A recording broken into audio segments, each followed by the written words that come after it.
Here at One Love, we are dedicated to helping everyone understand the difference between a healthy and an unhealthy relationship. Healthy relationships feel good and bring you up, while unhealthy ones don't feel great and can sometimes make you unhappy.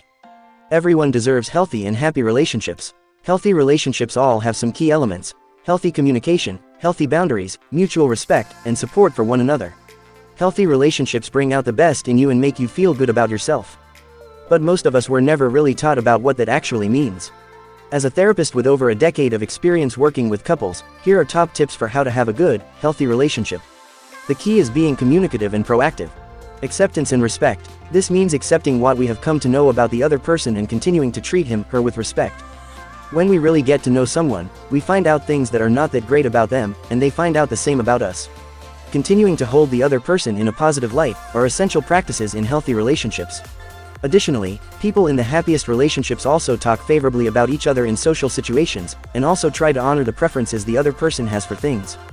Humility. Humility is the second key to healthy relationships. When we're humble, we're willing to listen to the opinions and ideas of others. We don't treat people in a condescending manner and are willing to admit when we're wrong.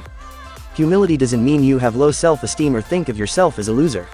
It simply means thinking rightly about yourself. Humility causes us to realize that we're just like everyone else. We don't understand everything and we're prone to making mistakes. We don't always see everything clearly and can learn from others. Act generously instead of keeping score. In a healthy relationship, you're on the same team. So when you keep score, no one wins. Instead of focusing on what's fair or right, make your relationship about doing things to make each other happy.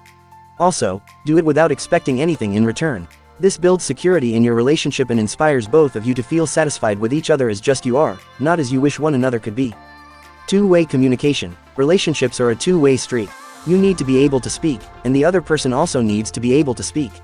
You also need to be able to listen, and the other person needs to be able to listen. When you tell the person something, make sure that your message is received and understood. And when you listen to the other person, make sure you listen and understand what they are saying. It's as simple as that. Keys to good communication include being clear in what you are saying and what you need, thinking about what you say and how you will say it before you speak, talking about what is happening to you and how it affects you, using I statements like I feel, I need, and I want, listening to the other person when they talk and trying to understand what they say. When you are listening to the other person, set aside your own thoughts and feelings and practice empathy. Understand that you don't have to be right all the time, and embrace compromise. Your relationships are more important than always being right. Rupture and repair. People in the healthiest relationships are able to quickly and effectively repair damaged ruptures to their relationships. This means that recognizing that you or the other person is hurt, angry, or unhappy with something, and addressing it in a way that fixes things in a timely manner. Many people wait too long to initiate repairs. Some try but make things worse because they aren't sure what to do, and others do not do it at all. A good repair usually starts with an apology, or bringing it up in a constructive way. Patience. The reality is that every person makes mistakes. We all have our own struggles and difficulties. If we want to have deep, meaningful relationships, we absolutely must be patient with one another. Our patience with one another is rooted in God's patience toward us. He doesn't treat us as our sins deserve. He is patient as we slowly grow in righteousness. Sometimes it takes us years to make progress in a particular area. Yet God doesn't hold that over us. He is lovingly beside us each step of the way. Sharing your needs. People are not mind readers. As much as we would